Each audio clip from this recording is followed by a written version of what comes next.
Now, as we know, remote work was largely introduced to many companies during the COVID pandemic. Getting them back into the office has been a struggle that many probably hadn't thought about.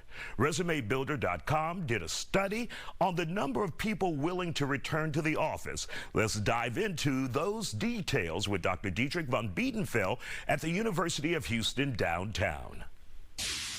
Dr. von Biedenfeld, this recent survey by RésuméBuilder.com, people are insistent on staying home. They don't want to go back into the business or the office building. They want to work remotely. Have we created monsters during the pandemic? I think we have. And one of the challenges that employers are going to have is walking things back. It's tough to claw back things. You know, we say possession is 9/10 of the law. Somebody borrows some money from you, you want to get it back, good luck, right? And in the same sense, we've given away these privileges, and people are saying, why do we have fax machines? We can scan and email most of our documents. We've got e-signature capabilities. We've got Zoom, WebEx, Skype. We have 100,000 different ways that we can communicate, collaborate, and coordinate our work remotely. People's work ethics have changed in the sense of how we prioritize things. The generational shifts in the workforce. Now, while the study that we saw looked at 18 to 24-year-olds not being as big a proponent of fully remote jobs as we might have anticipated, that probably deals a lot with where they are in their careers, where they need more active mentorship, where they might like that hands-on instruction or guidance from their supervisors. But when you think about 39% of workers being millennials, most of us realize we could play with our pets, we could have a better work-life balance, that popular term, and we can save money. So that's a huge factor as well. When you think about 70% of people looking for greater wages, 50% of people looking for better benefits, both of those can be addressed in being able to work remotely. If my mental health needs a break, I can work from a beach. If I think that my service dog or therapy dog is going to be my main benefit for my mental health, I can stay with my pet. I can stay with a sick parent or a sick child. And that reduces the stress in my life because I'm not away from them. I'm able to spend that time. So all those factors then go into reaffirming why returning to the office full-time without any hybrid exceptions is going to be very problematic for employers. Now, we had some coworkers during the pandemic who actually had the opportunity to go back to their home state, go back to their parents, and work remotely from there. Do employers feel like they are not getting 100%? Do the employers feel like they may not be getting all of that employees' focus if they're still doing a good job from a distance?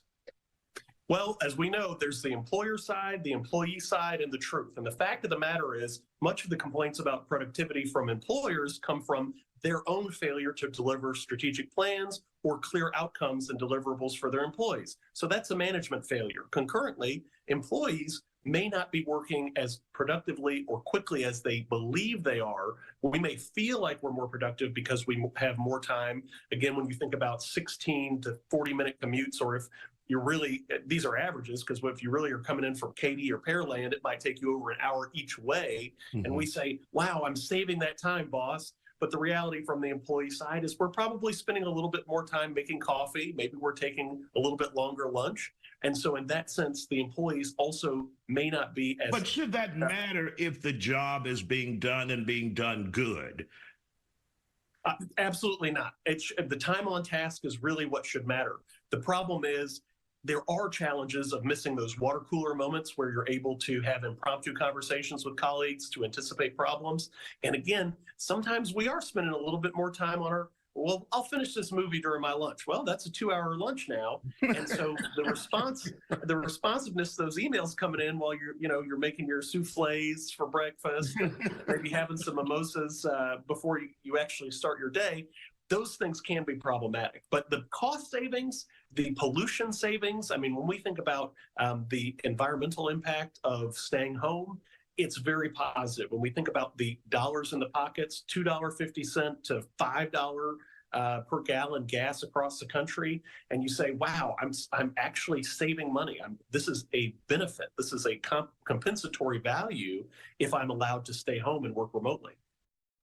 And make sure you stay with us tonight. We'll be right back. And welcome back to The Factor. We continue our conversation with Dr. Dietrich von Biedenfeld on the good and the bad of remote working.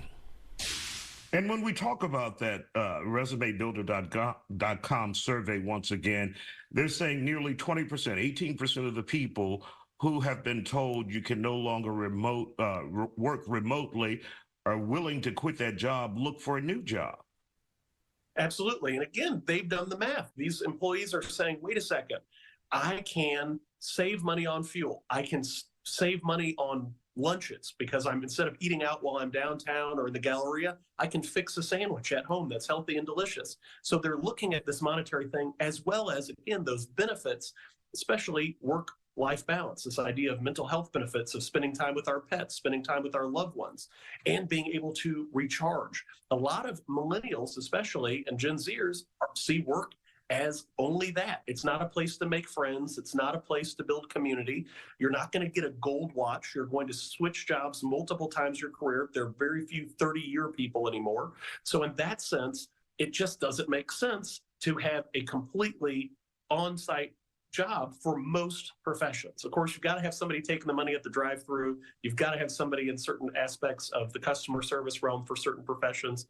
But overall, many of these things can be done, and that leads to a qualitative challenge for employees where we've got this disconnect of how do I work for a Fortune 500, Fortune 100 company, and these jokers can't figure out how to just send me a text or an email when they need something. They need to see me in an office. Well, how dysfunctional is this? So that's laying bare, that's removing this veneer or facade of functionality and exceptionalism for many of these top employers because employees are saying, wait a second, y'all don't know what you're doing. Crazy. Well, we'll see. We want to thank you, Dr. Dietrich von Biedenfeld from the University of Houston downtown, joining us here tonight on The Factor Uncensored. Thank you, sir. Good to see you. Thank you.